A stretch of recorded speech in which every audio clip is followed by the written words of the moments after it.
और भाई मोहित जी ने आपको जीवन जीने का जो सिद्धांत है, जिस सिद्धांत पर चलकर के हम लोग दुनिया में जाने जाते थे, उसी सिद्धांत को आपके सामने प्रस्तुत किया। और देखो, दो चीजें हैं, जरा ध्यान से सुनना आज के मेरे इस बात को और अपने जीवन में इसको ग्रहण करना। अभी रामायण का जिक्र कर रहे थे और रामायण के पात्रों के माध्यम से गृहस्थियों को चेता रहे थे कि गृहस्थ आश्रम कैसा होना चाहिए। और रामायण में जिस व्यक्ति का जिक्र कर रहे थे, उन्होंने अपने भाइयों के साथ मिलकर के वैदिक व्यवस्था को दुनिया में पहुंचाया। दो लाइनें रामायण का सार मैं आपको दे रहा हूं, पूरी रामायण नहीं, लेकिन पूरी रामायण को पढ़ने के बाद जो व्यक्ति को सार मिलता है उसको दो लाइनों में कहता हूं कि जिन घरों में राम का जन्म होता है वहां विकास होता है।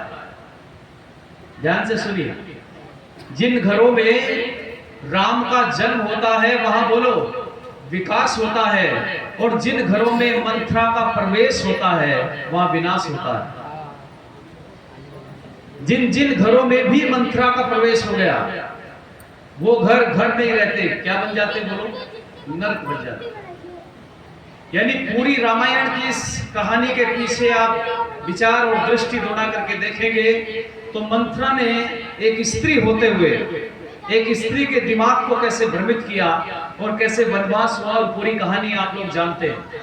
लेकिन एक वेद का मंत्र मैं आपके बीच में रख रहा हूं, जिस वेद के मंत्र के माध्यम से जब मैं इस मंत्र को पढ़ रहा था, अथर्ववेद में मंत्र आता है और अथर्ववेद के छठे कांड के 120वें सूक्त का ये तीसरा मंत्र है। और यह मंत्र पूरे श्री रामचंद्र के जीवन पर आधारित है और श्री रामचंद्र का जीवन ऐसा लगता है कि उसमें लक्षित हो रहा हो।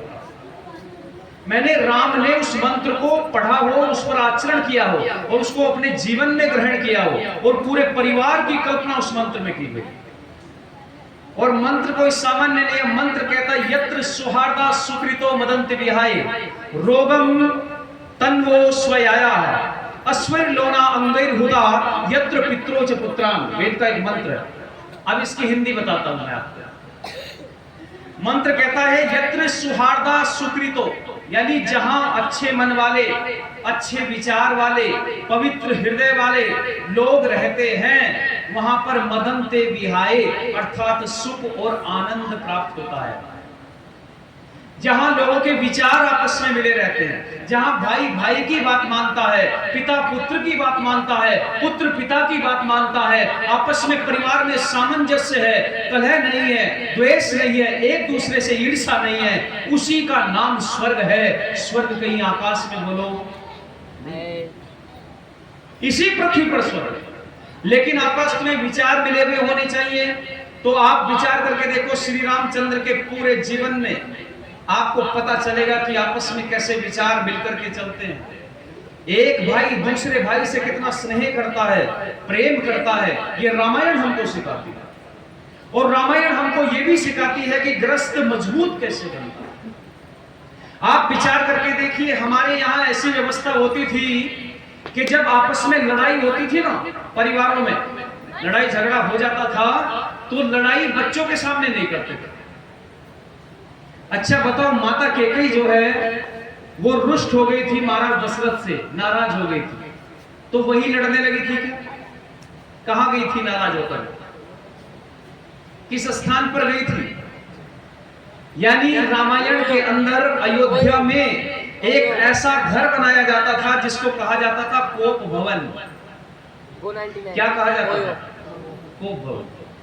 यानी जो भी किसी से नाराज होता था वो बच्चों के सामने लड़ाई नहीं करता था। देखिए छोटी छोटी चीजों का कितना ध्यान रखा जाता था, क्योंकि वो जानते थे कि अगर बच्चों के सामने लड़ने लगेंगे तो बच्चों के चित्त पर इसका बुरा असर हो जाएगा। यदि माता के साथ पिता लड़ रहा है और पिता माता को यदि डांट देता है या मार देता है तो पिता के प्रति बच्चों के हृदय में घृणा का भाव आ जाएगा। इसलिए कैकेयी रुष्ट हो गई, नाराज हो गई, और नाराज होकर के कहां चली गई? कोप भवन में जाकर के, और दासियों ने कह दिया और महाराज दशरथ वहीं चले गए। तो पता चला कि यहां लड़ाई के भी घर बनते। अच्छा देखो, पहले जो सत्संग होते थे वो खुले मैदानों में होते थे और लड़ाइयां बंद मकानों में होती। पर आज क्या हो रहा है? आज सत्संग तो बंद मकानों में हो रहे हैं और लड़ाइयां खुले में हो रही है, जिसका दुष्परिणाम ये हो रहा है। और सत्संग बंद मकानों में किए जा रहे हैं, जबकि सत्संग खुले में होने चाहिए, सबके लिए होने चाहिए। समाज सुधार की बात समाज के लिए होनी चाहिए बंधुओं, पर आज स्थिति बिल्कुल विपरीत हो गई। हमने रामायण के उन पात्रों का कभी जिक्र नहीं किया, उनको अपने जीवन में धारण नहीं किया। मैं आप लोगों से कहना चाहता हूं, रामायण को पढ़ो। मैं समाज में कहता हूं कि रामायण को पढ़ो, महाभारत को पढ़ो, इतिहास को पढ़ो। दोनों इतिहास हमारे प्रेरणा देने वाले हैं। पर जब हम कहते हैं कि महाभारत को पढ़ो तो लोग कहते हैं आचार्य जी ऐसी बात क्यों कहते हो? महाभारत पढ़ेंगे तो घर में क्या हो जाएगी? महाभारत हो जाएगी। अच्छा बताओ, महाभारत को पढ़ने से घर में महाभारत हो जाएगी क्या? अच्छा मैं आप लोगों से पूछना चाहता हूं, महाभारत में कितने दिन युद्ध हुआ? क्यों जी, कितने दिन चला युद्ध? 18 दिन। और रामायण में बता सकता है कोई कितने दिन युद्ध चला? आप दृष्टि दौड़ा के देखो, आप विचार करके देखो। महाभारत में तो आपने बता दिया कि जी 18 दिन युद्ध चला, बहुत अच्छी बात है। लेकिन मैंने पूछा रामायण में कितने दिन युद्ध चला? तो आपका उत्तर होना चाहिए कि जब से घर से निकले थे और जब तक वापस लौटे तब तक क्या चलता रहा? बोलो, युद्ध चलता। अच्छा, इतने लंबे युद्ध में चलने वाले और उस युद्ध को लिखे हुए ग्रंथ को पढ़ करके तो हम खुश होते हैं, उसको पढ़ना चाहते हैं, लेकिन 18 दिन के युद्ध को हम पढ़ना नहीं चाहते। कहते हैं जी घर में महाभारत हो जाएगी। कारण ये नहीं है। कारण आज सुन के जाना, कारण दो है, दो शब्द दे रहा हूं मैं आपको। दो इतिहास है हमारे, रामायण कालीन इतिहास और महाभारत कालीन इतिहास। और दो शब्द मैं आपको और दे रहा हूं, एक है त्याग और एक है स्वार्थ, और दो शब्द हैं, एक है विकास और एक है विनाश। अब इन शब्दों को जोड़ो, यानी रामायण कालीन इतिहास में पदे पदे पर त्याग है, और जहां त्याग है वहां विकास है, और महाभारत में पदे पदे पर स्वार्थ है, और जहां स्वार्थ है लोगों वहां विकास नहीं है। क्या है बोलो? विनाश। इसलिए हम विनाश को देख करके डर जाते हैं। हम नहीं चाहते कि हम लोग महाभारत को पढ़ें, लेकिन याद रखिए महाभारत को पढ़ने से हमको पता चलेगा कि कहां हमने त्रुटियां की हैं, कहां गलती की है। रामायण में हमने पदे पदे पर त्याग किया है। मैं आप लोगों से पूछना चाहता हूं, महारानी कैकेयी ने राम को 14 वर्ष का वनवास मांगा, और गद्दी किसके लिए मांगी? भरत के लिए। अच्छा, भरत के लिए गद्दी मांगी तो भरत ने स्वीकार करनी होगी गद्दी? नहीं स्वीकार किया। और वो कोई सामान्य राज्य नहीं था कि एक दो गांव का प्रधान बना दिया जा रहा था, या कोई पार्षद बना दिया जा रहा था, या एमपी बना दिया जा रहा था, या कोई मिनिस्टर प्रधानमंत्री बना दिया जा रहा। नहीं, वो चक्रवर्ती साम्राज्य, और इतने बड़े साम्राज्य की गद्दी भरत को दी जा रही है, पर भरत ने गद्दी को स्वीकार बोलो नहीं किया है। भरत ठोकर मारते हैं। दूसरी तरफ राम है, वो भी कहते हैं मुझे गद्दी नहीं चाहिए, मुझे राज्य नहीं चाहिए, मेरे भाई को गद्दी दे तो मैं खुश रहूंगा। इतने बड़े चक्रवर्ती साम्राज्य को दोनों भाइयों ने फुटबॉल बना दिया। एक भाई कहता है मुझे नहीं चाहिए, दूसरा भाई कहता है कि मुझे नहीं चाहिए, इतना बड़ा साम्राज्य। अच्छा, आज राम के वंशज क्या करते हैं? आज राम के पुत्र, राम के अनुयायी, राम के पदचिन्हों पर चलने वाले, रामायण का पाठ घरों में करने वाले, रामायण की कथाएं सुनने वाले लोग आज क्या करते हैं? एक खेत की छोटी सी मेड़ पर, खेत की छोटी सी मेड़, इस तरफ छोटे भाई का खेत है, इस तरफ बड़े भाई का खेत है, उस मेड़ को काटता जाता है, काटता जाता है, काटता जाता है, और उस छोटी सी मेड़ पर लड़ाई करके पूरा परिवार समाप्त हो जाता है। बताइए ये राम के वंशज है क्या? अरे राम ने तो त्याग दिखाया, और वो त्याग था तो विकास था, पूरी दुनिया में आपकी पहचान बनी। लेकिन एक इतिहास आपका ऐसा भी है जहां स्वार्थ है पदे पदे पर। भगवान कृष्ण ने यही तो कहा था दुर्योधन से कि दुर्योधन ये भी पांडव तुम्हारे भाई हैं, ये तुम्हारे भाई हैं, इनको बहुत कुछ मत दो। क्या दे दो? 5 गांव दे दो। पर क्या बोला था दुर्योधन? दुर्योधन ने कहा था कि बिना लड़े सुई की नोक के बराबर भी राज्य बोलो नहीं दूंगा। बताओ, त्याग था ये स्वार्थ था, और स्वार्थ था तो विनाश हुआ। चला जा भिख मंगे। इसलिए उस विनाश को समझने का प्रयत्न करो, रामायण हमको यही सिखाती है कि यदि भाई भाई में आपस में त्याग आ जाएगा तो प्रेम बढ़ता चला जाएगा, और घरों में जितना प्रेम बढ़ेगा उतने रिश्ते मजबूत होंगे, और रिश्ते मजबूत जहां रहते हैं उन्हीं को तो परिवार कहते हैं। अच्छा, जहां एक दूसरे की तरफ भाई आंखें तरेर कर चलता है उसको परिवार नहीं कहते, उसको कारागार कहते हैं। और बताइए मुझे, कारागार में कोई रहना चाहता है क्या? कारागार में कोई नहीं रहना चाहता। इसलिए हमने अपने घरों को परिवार बनाना है। और परिवार कैसे बनेगा? तो कहते हैं परिवारों को मजबूत बनाने के लिए आधारशिला मजबूत हो, हमारा जीवन अच्छा होना चाहिए। हमारे उन पूर्वजों को हमें पढ़ना है जिन पूर्वजों को पढ़ करके हमारा जीवन बेहतर बनता है। और मैं आज आपसे जो चीज बताने बैठा था उस तरफ मैं आपको ले जाना चाहता हूं बंधुओं, कि समाज की स्थिति कैसी बन गई है। राम को 14 वर्ष का वनवास हुआ तो खाली राम को हुआ था, राम को 100% दुख मिला। लेकिन मैं पूछना चाहता हूं, क्या वो दुख अकेले राम ने उठाया? खाली वनवास में राम गए होंगे? नहीं, कौन गया साथ में? उनकी पत्नी सीता गई है साथ में, और छोटा भाई बोलो लक्ष्मण गया है साथ में। और लक्ष्मण तो यहां तक कहता है, लक्ष्मण कहता है, अरे भैया राम, तुम किस मिट्टी के बने हो? लक्ष्मण अपने भाई से कहता है, लक्ष्मण कह रहा है तुम किस मिट्टी के बने हो? राम कहता है क्या हुआ लक्ष्मण, कि देखो जब तुम्हें गद्दी पर बिठाया जा रहा था उस समय तुम्हारे चेहरे पर कोई प्रसन्नता नहीं थी, और जब तुम्हें रात ही रात में 14 वर्ष का वनवास मिल गया मेरे भाई, उस समय भी तुम्हारे चेहरे पर कोई रोष नहीं है। तुम कैसे हृदय के मानव हो राम? राम कहते हैं लक्ष्मण, बात ये नहीं है कि राज्य मिले या वनवास, बात यह है कि पिता की आज्ञा भंग नहीं होनी चाहिए।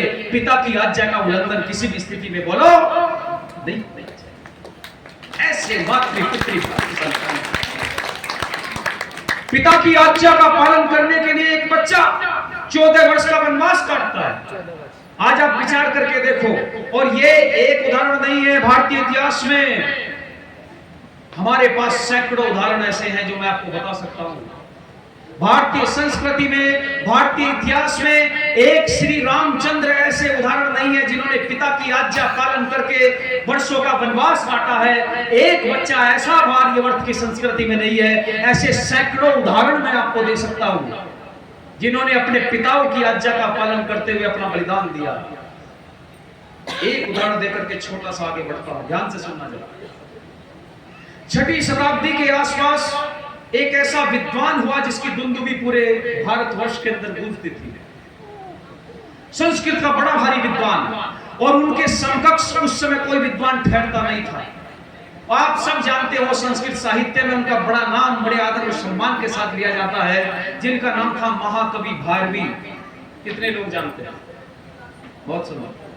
महाकवि भारवी संस्कृत के बहुत बड़े विद्वान, इतने बड़े मर्मज्ञ कि जिस समय भारवी शास्त्रार्थ करने के लिए जाता था, जिस समय भारवी ग्रंथ की रचना करता था, उस शास्त्रार्थ को सुनने के लिए बड़े बड़े राजा, बड़े बड़े राजकुमार, बड़े बड़े विद्वान पंडित ये विचार करते थे कि भारवी आ रहा है, उसका व्याख्यान सुनने के लिए चलना चाहिए। एक समय में भारवी की दुंदुभी पूरे भारत के अंदर गूंजती थी।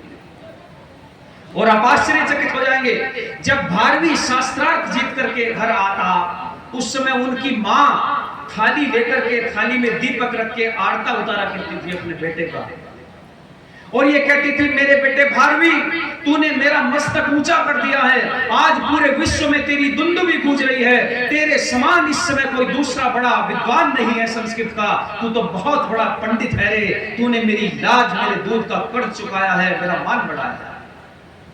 भारवी बड़ा प्रसन्नचित होता, लेकिन दूर खड़े पिता एक वाक्य बोल देते, और पिता कहते, और वो बोल करके कहते कि देवी क्यों इतना इतराती हो, ये कोई इतना बड़ा विद्वान है क्या?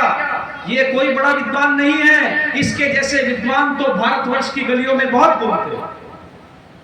अब जब पिता ये बात बोलते तो भारवी के हृदय पर ये बात चोट की तरह लगती।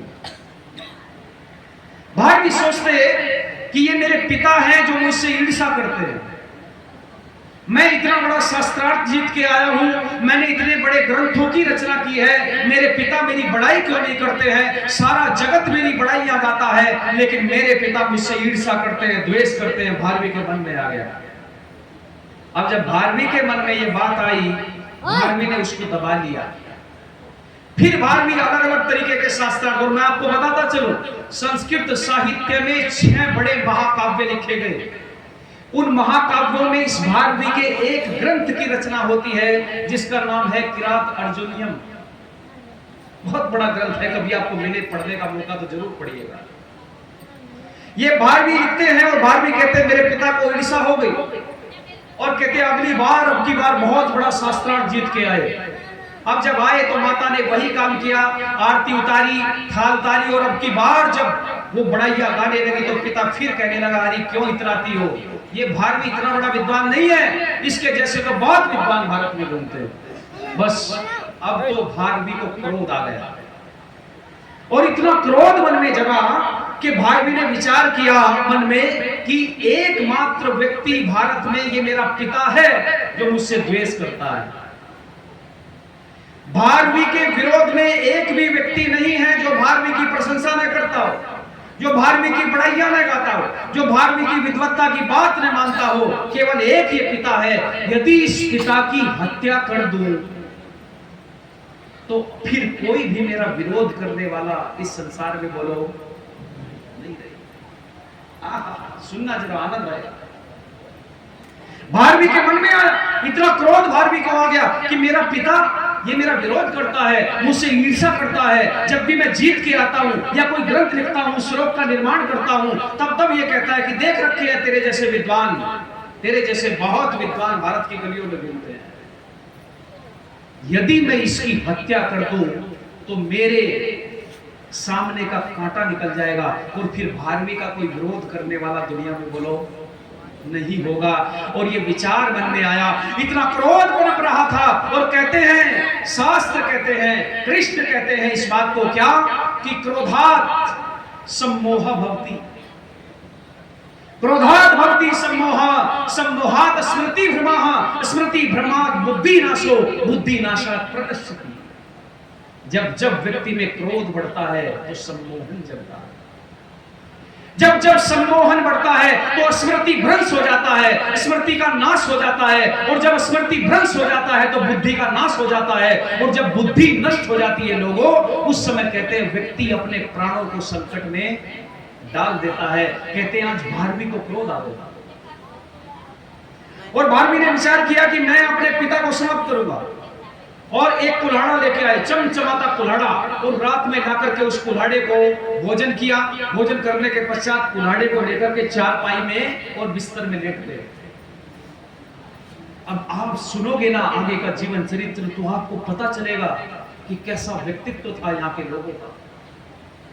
कुल्हाड़े को लेकर के लेट गए बिस्तर में। रात्रि का प्रहर हुआ, 12 बजे के आसपास का समय बीता। काल भरी रात्रि में, अंधकार में रात्रि में भारवी उस चुपचाप अपनी चारपाई से उठे, कुल्हाड़ा हाथ में लिया और लेकर के अपने पिता की हत्या करने के लिए आगे की तरफ बढ़े।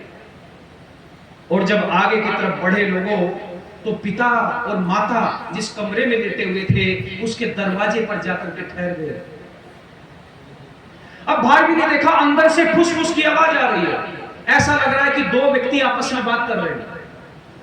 और भारवी ठहरे और ठहर करके सुनने लगे। जैसे ही भारवी ने ये सुना कि अभी जगे हुए हैं, अभी सोए नहीं है, भारवी आराम से पैर दबा करके चुपचाप खड़े हो गए, और खड़े होकर के माता पिता की बात सुनने लगे। और वो माँ कहती है भारवी की अपने पति से, भारवी के पिता से कहती है कि सुनो, सुनते हो?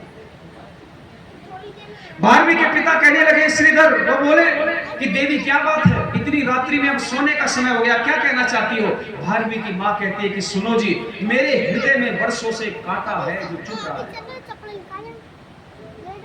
वो कहने लगी कि क्या कांटा चुभ रहा है देवी? वो कहते हैं कि एक कांटा मेरे हृदय में ये चुभ रहा है कि सारी दुनिया मेरे बेटे की प्रशंसा करती है, सारी दुनिया मेरे बेटे भारवी का लोहा मानती है, उसकी विद्वत्ता को स्वीकार करती है, कोई उसके सामने टिकता नहीं है, पर तुम हमेशा मेरे बेटे का विरोध करते हो, तुम मेरे बेटे से ईर्ष्या करते हो। हाँ, जब ये वाक्य बोला कि तुम मेरे बेटे से ईर्ष्या करते हो, वो पिता बैठ गया, लेटा पड़ा था, एकदम से बैठा और बैठ करके कहने लगा, अरे देवी ये क्या कहती हो? मैं अपने भारवी से ईर्ष्या करता हूं? ये तुम्हारे मस्तिष्क में बात कैसे आई?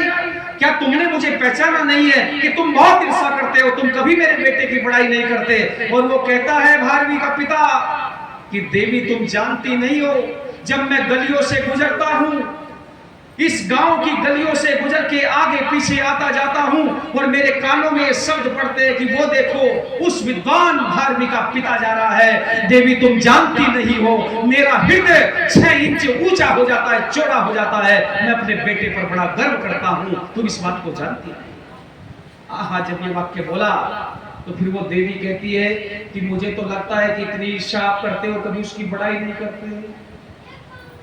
अब जरा सुनना ध्यान से, क्या वाक्य बोला था भारवी के पिता ने। उन्होंने कहा था कि देवी शास्त्र कहते हैं कि जिस व्यक्ति का संसार में एक भी विरोध करने वाला ना हो, जिस व्यक्ति का संसार में एक भी कमी निकालने वाला व्यक्ति न रहे, समझ लेना उस व्यक्ति के में अहंकार बहुत जल्दी आ जाता है और वो अहंकार उसको नष्ट भ्रष्ट कर देता है। इसलिए मैं अपने बच्चे को नष्ट भ्रष्ट होता हुए नहीं देखना चाहता, इसकी जिम्मेदारी मैंने अपने कंधों पर ले ली है और मैं अपने बच्चे में हमेशा कमियां निकालता रहता हूं ताकि मेरा भार भी नष्ट और भ्रष्ट ना हो। ये जिम्मेदारी उस पिता ने अपने कंधे पर उठाई। आहा हा, जब ये दोनों की बातें संवाद भारवी खड़ा हुआ सुन रहा था तो भारवी के हाथ से वो कुल्हाड़ा छूट गया। कुल्हाड़ा जमीन पर गिरा, आवाज हुई, दोनों के दोनों खड़े हो गए माता पिता। भारवी ने दरवाजा खोला और दरवाजा खोलते ही पिता के चरणों में गिर गया और गिर करके चरणों को पकड़ लिया और कहते हैं पिताजी मुझे माफ कर दो, हे पिताश्री मुझसे बहुत बड़ी गलती हो गई है, मुझसे बड़ी भारे मेरा पाप हो गया है। और एक शब्द बोला भारवी ने कि हे पिताश्री मैं पितृहंता हूं। देखो क्या शब्द बोला। भारवी कहता है कि मैं पितृहंता हूं, अर्थात मैं पिता का हत्यारा हूं। जरा मुझे पिताश्री ये बता दो कि पितृहंता का शास्त्र में प्रायश्चित क्या लिखा है? आहा, पिता ने उठाया अपने बेटे को और बेटे को उठा करके सीने से लगा लिया और लगा करके कहने लगे कि सुनो भारवी, तुम किस बात के प्रायश्चित की बात करते हो? मैंने तो तुम्हें दोषी माना ही नहीं और जब तक मैं तुम्हें दोषी नहीं मानूंगा तुम्हें कोई प्रायश्चित करने का अधिकार नहीं है। पर भारवी कहां मानने वाला था? भारवी तो बड़ा भारी विद्वान था। वो कहते हैं कि सुनो जरा ध्यान से। आदरणीय भाई हमारे श्री मुकेश शास्त्री जी गुरुकुल के स्नातक हैं ज्वालापुर के। इनका पूरा परिवार और बच्चे सारे गुरुकुलों में पढ़े हैं। ये वेद प्रचार में सहयोग कर रहे हैं। जोरदार करतल ध्वनि से मुकेश जी का आप अभिनंदन करिएगा। मैं निवेदन कर रहा था आपके बीच में, जरा ध्यान से सुनो मेरी बात को आप। भारवी ने कहा कि पिताजी सुनो, मुझसे गलती तो हुई है, अब मैं आपसे एक पिता के नाते नहीं पूछ रहा हूं, मैं आपसे एक बहुत बड़े शास्त्रज्ञ के नाते, एक बहुत बड़े विद्वान के नाते, क्योंकि भारवी के पिता भी बड़े भारी विद्वान थे, संस्कृत के पंडित थे। वो कहते हैं आप एक विद्वान होने के नाते मुझे बताओ पिताश्री की पितृहंता होने का प्रायश्चित क्या है, और जब तक बताओगे नहीं मैं आपके चरण छोड़ूंगा नहीं। आहा, जब ये बात बोली अब पिता को निश्चय हो गया भारवी मानने वाला नहीं है। इसलिए पिता ने कहा सुनो भारवी, यदि पितृहंता अर्थात पितृहंता ही नहीं, यदि अपने माता पिता के प्रति संतान के मन में भी द्वेष आ जाए, देखो कहां तक क्या बात कहता है, यदि संतान के मन में माता पिता के प्रति द्वेष की भावना आ जाए तो उसके लिए प्रायश्चित का विधान शास्त्रों में लिखा है कि कितने वर्ष तक, 12 वर्षों तक ऐसे स्थान पर जाए जहां पर उसका सबसे ज्यादा सम्मान होता हो और उस स्थान पर जाकर के ऐसा निकृष्ट कार्य करे जिससे उसके अहंकार पर चोट लगे, बार बार चोट लगे और वो अहंकार उसका बिल्कुल समाप्त हो जाए और उसका हृदय, उसका चित्त, उसका मन पवित्र हो जाए। ये शास्त्रों में विधान लिखा है। आहा, ये बात सुनी भारवी ने, और भारवी ने इस बात को सुना तो सुनते ही गदगद हो गया लोगों, और वो कहने लगा कि पिताजी, एकदम से पास में रखा हुआ अपना झोला उठाया और उठा करके चलने की तैयारी की। पिता कहने लगा कहां जा रहे हो? पिता ने पूछा कि कहां जा रहे हो? भारवी कहता है कि जाना कहाँ है? उसी स्थान पर जा रहा हूं जहां मेरा सबसे ज्यादा सम्मान होता है। तो पिता ने पूछा कौन सा स्थान है वो? तो भारवी कहता है कि वो है मेरा ससुराल। क्यों जी? आदमी का सबसे ज्यादा सम्मान कहां होता है? ससुराल में होता है। तो भारवी ससुराल की तरफ जाना चाहते हैं और गए ससुराल में। और भारवी के जीवन चरित्र को पढ़ के देखना आप लोगों, आप गदगद हो जाओगे। भारवी का जीवन चरित्र कहता है कि अपने ससुराल गए और 12 वर्ष तक एक चरवाहे का काम किया, गाय भैंस चराने का काम किया। इतने बड़े विद्वान में, जो शास्त्रों का उस समय का इतना बड़ा पंडित हो, पितृहंता होने का मन में ही विचार किया था। प्रायश्चित के लिए 12 वर्षों तक ससुराल में रह करके इतना बड़ा प्रायश्चित किया है। इससे बड़ा उदाहरण क्या किसी दूसरी व्यवस्था में, सभ्यता में आपको मिल सकता है? आप विचार करके देखें। और उस भारवी को थोड़ी देर के लिए छोड़ो, मैं आज की संतानों से पूछना चाहता हूं, आज की संतान मुझे बताए, आज के बच्चे मुझे बताए, अरे जिस भारवी ने सोचने मात्र से 12 वर्ष की तपस्या के लिए प्रायश्चित किया है, आज संतान कदम कदम पर, पल पल पर माता पिता के लिए छल कपट षड्यंत्र बसती रहती है। आज घर टूटते जा रहे हैं। आज एक दो भाई मिलकर के पिता की ऐसी कामना करते हैं कि कब पिता दुनिया से जाएगा और कब संपत्ति का बंटवारा होगा। कैसी स्थिति समाज की बनती जा रही है। आप विचार करके देखिए, आज के जितने भारवी हैं, इनको प्रायश्चित करने में कितने जन्म लेने पड़ेंगे। इससे पता चलता है कि हमारे उदाहरणों से हमको पता होना चाहिए हमारी सभ्यता कैसी थी, हमारी संस्कृति कैसी थी, हमारे आचार विचार कैसे थे, जिसको हमने प्राय भुला दिया है। और ये पाश्चात्य संस्कृति की दौड़ में हम अपने आचार विचार निरंतर भूलते जा रहे हैं। आप विचार करके देखो क्या व्यवस्था हम लोगों ने अपना ली। जितने लोग यहाँ बैठे हैं, चाहे वो 60 वर्ष की अवस्था के हो या 20 वर्ष की अवस्था के हो, आप मुझे बताइए आज से लगभग 40-50 वर्ष पूर्व इस भारत देश के अंदर कितने वृद्धाश्रम थे? जरा सोच के बताओ मुझे, कितने वृद्धाश्रम थे भारत में? आप दौड़ा करके देखेंगे अपनी दृष्टि, आपको एक भी वृद्धाश्रम नहीं मिलेगा। लेकिन ऐसी कौन सी हमने शिक्षा पढ़ ली है, कौन सी विद्या को हमने पढ़ लिया है कि आज वृद्धाश्रमों की बाढ़ आ गई और ऐसी खतरनाक स्थिति हमारे सामने आ गई है वृद्धाश्रमों की। अभी पिछले दिनों में व्याख्यान देने गया था अहमदाबाद, और अहमदाबाद में मैं व्याख्यान दे रहा था, तो उस अहमदाबाद में एक जगह है ओढ़व, वहां एक वृद्धाश्रम था। पास में आर्य समाज है, आर्य समाज से कुछ दूरी पर एक वृद्धाश्रम है बहुत बड़ा। मैं अचानक से वहां के कार्यकर्ताओं से कहा कि मैं इस वृद्धाश्रम को देखना चाहता हूं। अब मैं नौजवानों से बात कर रहा हूं इस समय। मैं उस वृद्धाश्रम में गया और मैंने वहां पर जाकर के वहां रहने वाले माता पिताओं से बात की। वहां ऐसे ऐसे लोग रह रहे हैं, आप अनुमान लगाओगे उस पूरे के पूरे वृद्धाश्रम में लगभग 150 के आसपास वृद्ध पिता और 150 के आसपास वृद्ध माताएं थी। और मैं उन सारे लोगों से मिला एक एक करके।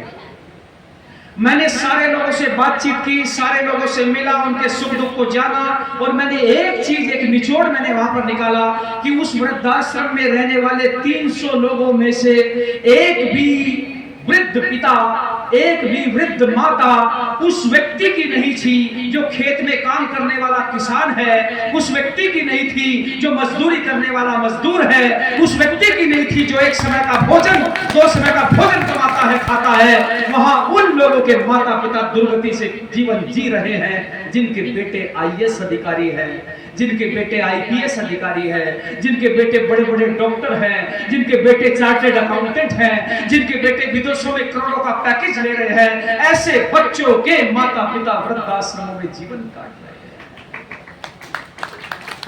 बहुत बड़ा कष्ट होता है मुझे, बहुत बड़ा दुख होता है मुझे। ये कौन सा एजुकेशन ले रहे हैं हम? ये कौन सी शिक्षा ले रहे हैं हम? ये शिक्षा हमें कहां ले जा रही है? अरे एक पिता, एक माता मिलकर के 4 बेटों का पालन करते हैं, लेकिन चारों बेटे जब वो वृद्ध हो जाते हैं, 4 बेटे मिलकर के उस बूढ़े माता पिता का लालन पालन नहीं कर सकते। क्या ये शिक्षा ले रहे हैं?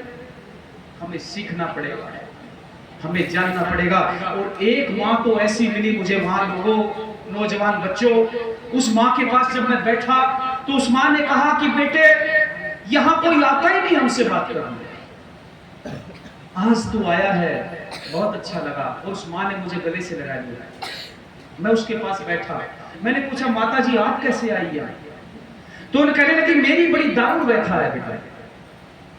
मैं जिस समय मेरा बेटा 8 वर्ष का था, एक ही बेटा था मेरा, और 8 वर्ष का था वो, उसने क्या किया उस समय, तुम्हारे जो अंकल जी हैं उन्होंने मुझे बोला, वो पढ़ी लिखी बहुत महिला थी, एजुकेटेड थी बहुत ज्यादा, वो कहने लगी कि तुम्हारे जो अंकल हैं वो उस समय एक्सपायर हो गए जब बेटा 8 वर्ष का था, और मैं अकेली पड़ गई।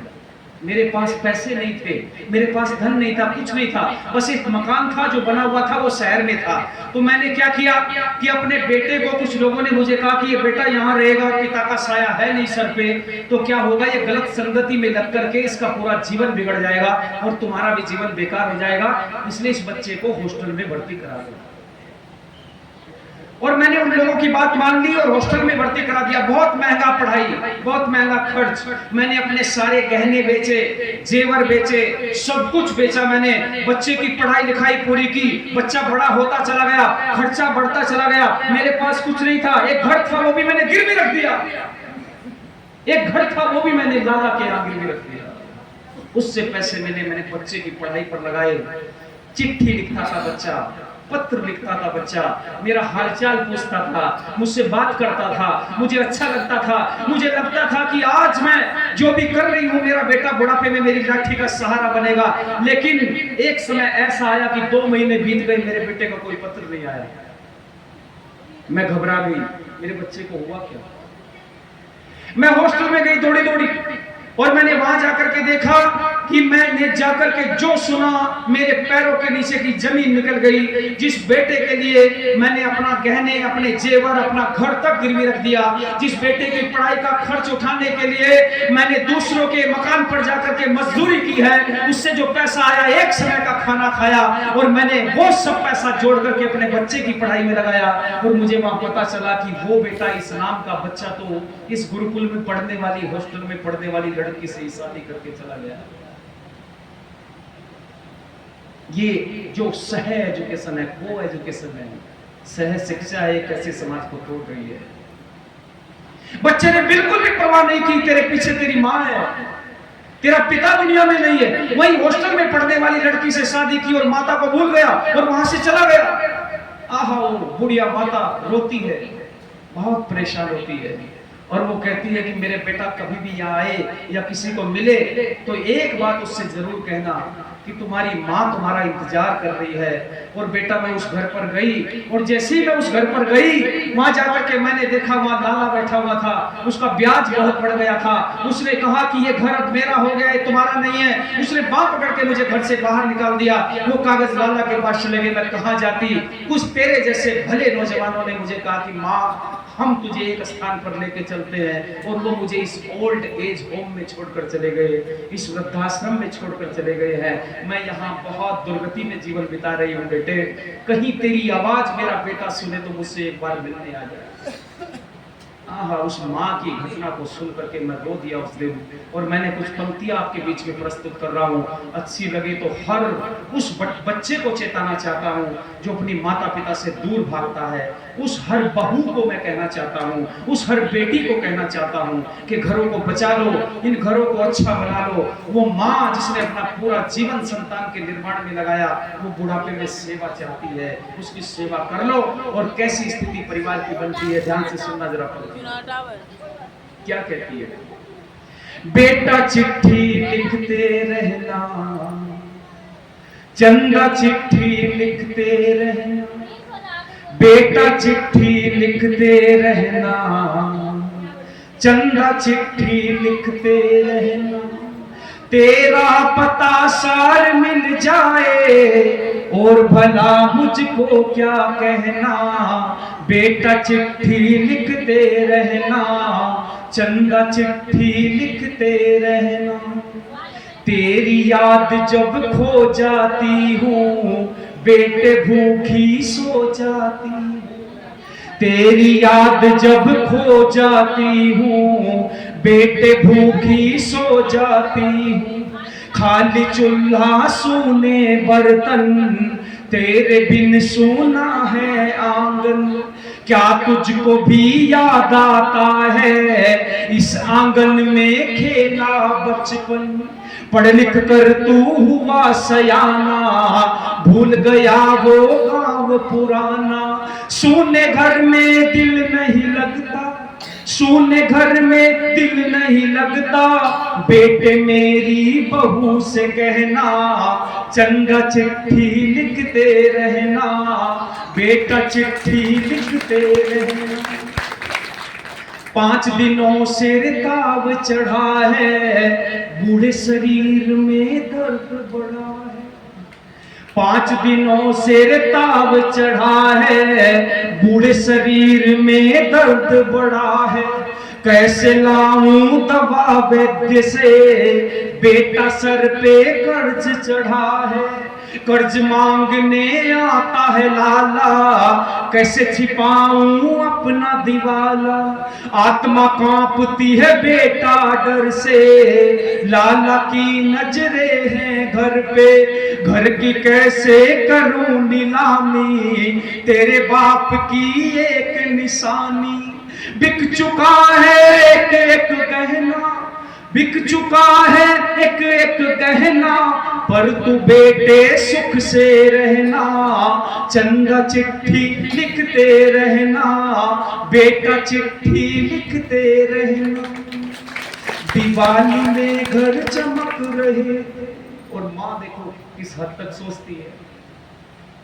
दिवाली में घर चमक रहे थे, सबके आंगन दमक रहे थे, पर मेरी दिवाली अंधियारी काली, घर में अंधेरा पेट भी खाली। उस दिन याद बहुत तेरी आई, रे जब राख घोल कर भूख मिटाई। अरे माँ का क्या है, माँ मरने वाली, तेरी खुशियों से भरे दिवाली। कुछ भले आदमी कल बोल रहे थे, मेरी गरीबी तोल रहे थे। कहते थे बुढ़िया मरने वाली, जेब से है ये बिल्कुल खाली। अंतिम संस्कार कुछ मंदा कर लेंगे, सबसे थोड़ा चंदा ले लेंगे। तुझको न बेटे खर्चा सहना, बस मेरी लाश के संग संग रहना। भेंट करे जब अग्नि का गहना, भेंट करे जब अग्नि का गहना, एक बार बस माँ तू कहना, चंदा चिट्ठी लिखते रहना, बेटा चिट्ठी लिखते रहना। इतनी दारुण स्थिति में भी इतने ज्यादा कष्ट बच्चा माता पिता को दे दे, तब एक माँ का हृदय ही हो सकता है लोगों, जो उस समय भी बच्चे को प्यार करता हो। एक पिता का हृदय ही हो सकता है लोगों, जो उस समय अपनी संतान को प्यार करता है। ऐसे माता पिता के हृदय को कभी दुखाना मत। इसलिए महर्षि दयानंद सरस्वती ने हमको यही पाठ पढ़ाया है। उन्होंने कहा है कि ये आर्य समाज रूपी पौधा, ये आर्य समाज रूपी संगठन कोई चेले और चेलियां बनाने का संगठन नहीं है, ये किसी भी प्रकार का धन इकट्ठा करने का संगठन नहीं है। महर्षि दयानंद ने कहा था कि ये तो चलता फिरता आंदोलन है। ये आंदोलन जहां जहां कुरीतियों को देखता है, उन कुरीतियों को दूर करने की बात करता है। यदि गृहस्थ आश्रम टूट रहे हैं तो उनको ठीक करने की बात करता है। यदि राष्ट्र पर विपत्ति आ रही है तो उसको ठीक करने की बात करता है। जहां जहां भी कमी नजर आती है, आज ये समाज अपनी दृष्टि दौड़ाई बैठा रहता है और समाज को ठीक करने का काम आज ये समाज लोगों को करता है। इसलिए महर्षि दयानंद के बताए हुए पथ पर चलने का प्रयत्न करो। स्वामी दयानंद सरस्वती ने हमको बताया कि आर्य समाज की इस छत्र छाया में, इस आर्य समाज के तले आकर के सत्यार्थ प्रकाश का अध्ययन करो। आपको पता चलेगा ईश्वर क्या है, आपको पता चलेगा गृहस्थी किसे कहते हैं, आपको पता चलेगा संतानों का कर्तव्य माता पिता के प्रति क्या है। यदि ये सब कुछ हम सीख जाएंगे तो हमारा जीवन बेहतर बन जाएगा, अच्छा बन जाएगा। बस मैं इतना ही आप लोगों से कहना चाहता हूँ कि समाज में जितने भी बहादुर वीर वीरांगना हुए हैं वो इसी गृहस्थ आश्रम से निकले हैं। समाज में यदि भगत सिंह पैदा हुए तो कहीं ना कहीं माँ का योगदान रहा है। समाज में कहीं छत्रपति शिवा बने हैं तो कहीं ना कहीं माँ का योगदान रहा है। समाज में कहीं महाराणा प्रताप बने हैं तो माँ का योगदान रहा है। समाज में स्त्रियों ने बढ़ चढ़ करके हिस्सा लिया है तो उसमें भी माता पिता का योगदान रहा है। संतान को जैसा हम बनाना चाहिए वैसा बनाया जा सकता है। जितने क्रांतिकारियों ने अपना जीवन बलिदान दिया इस राष्ट्र के लिए वो भी कहीं न कहीं माँ की पिता की गोद में खेले हैं। तो बढ़िया आप लोगों का भविष्य बने, इसी का मैं विश्वास आप लोगों से करके यहाँ से जाना चाहता हूँ कि सारे नौजवान संकल्प लें कि किसी भी स्थिति में अपने माता पिता को कष्ट नहीं देंगे। हम इन वृद्धा आश्रमों को जहां तक हो सके इनको बंद करने का प्रयत्न करेंगे। अपने माता पिता की सेवा अपने घरों में करेंगे, उनको सत्कार देंगे, उनकी बातें सुनेंगे, उनके पास बैठ करके समय बिताएंगे और मोबाइल फोन से जितना हो सके उतना बचने का प्रयत्न करेंगे। स्वाध्याय करेंगे और अपने बल को बढ़ाएंगे, अपने ब्रह्मचर्य को बढ़ाएंगे, अपनी ऊर्जा को बढ़ाएंगे और ज्यादा से ज्यादा तनाव को दूर करने का प्रयास करेंगे। मेरे राष्ट्र का नौजवान अच्छा बनेगा तो राष्ट्र बोलो अच्छा बन जाएगा। नौजवान बिगड़ गया तो राष्ट्र बोलो बिगड़ जाता है। इस युवा पीढ़ी पर ही सारा समाज आधारित होता है। तो काफी लंबे समय से बैठ करके आप चर्चाओं को सुन रहे हैं। ये जितनी भी बातें 3 दिवस में हमने आपके बीच में अलग अलग विषय पर हमने अध्यात्म के संबंध में ईश्वर के सूक्ष्म स्वरूप को, परमपिता परमात्मा कैसा है, सर्वज्ञ है, चेतन है, निराकार है, सत्य है, सर्वशक्तिमान है, इन सारे सूक्ष्म विषयों को, आत्मा क्या है, परमात्मा क्या है, इन सारे विषयों को हमने आपको समझाने का प्रयत्न किया है। राष्ट्र के संबंध में ज्वलंत मुद्दों पर हमने आपके बीच में चर्चा की है। सामाजिक कुरीतियों के निवारण हेतु क्या हमें प्रयास करने चाहिए आर्य समाज ने, उसके संबंध में हमने चर्चा की है। गृहस्थ जीवन कैसा बने उसके संबंध में चर्चा की है। निश्चित रूप में मैं समझता हूं इन 9 व्याख्यानों में आपने बहुत कुछ समझने का प्रयत्न किया होगा। भविष्य में फिर आपसे मुलाकात जरूर होगी। सारे कार्यकर्ताओं का मैं धन्यवाद देता हूं। आपके इस बरेली क्षेत्र में बहुत फोन आते थे मेरे पास, बरेली के जो आपके कार्यकर्ता लोग हैं, इस पूरे जिले से फोन आते थे, लेकिन समय के अभाव में नहीं आना हो सका है। अब की बार इस नवदिया क्षेत्र में आकर के बहुत सारी बातें आप लोगों के बीच कहने का अवसर मिला और इतने बढ़िया श्रोता, मैं पूरे देश में जाता हूँ, देश के बाहर भी हमारे व्याख्यान सुने जाते हैं, यूट्यूब के माध्यम से, फेसबुक के माध्यम से, सब तरीके से सुने जाते हैं। लेकिन जितने बढ़िया श्रोता और जितने अनुशासित श्रोता यहाँ नवदिया में मैंने देखे हैं, बहुत कम जगह पर देखने को मिलते हैं। तो बहुत अच्छा लगा, बड़ा आनंद आया यहाँ पर बैठ करके और भारी संख्या में मातृशक्ति हम देखते रहते हैं। माताएं बहनें तो बहुत कम आती हैं आर्य समाज में, और नौजवान बच्चे और ये नन्हे मुन्ने प्यारे प्यारे बच्चे ये तो देखने को नहीं मिलते। वृद्ध लोग बैठे रहते हैं।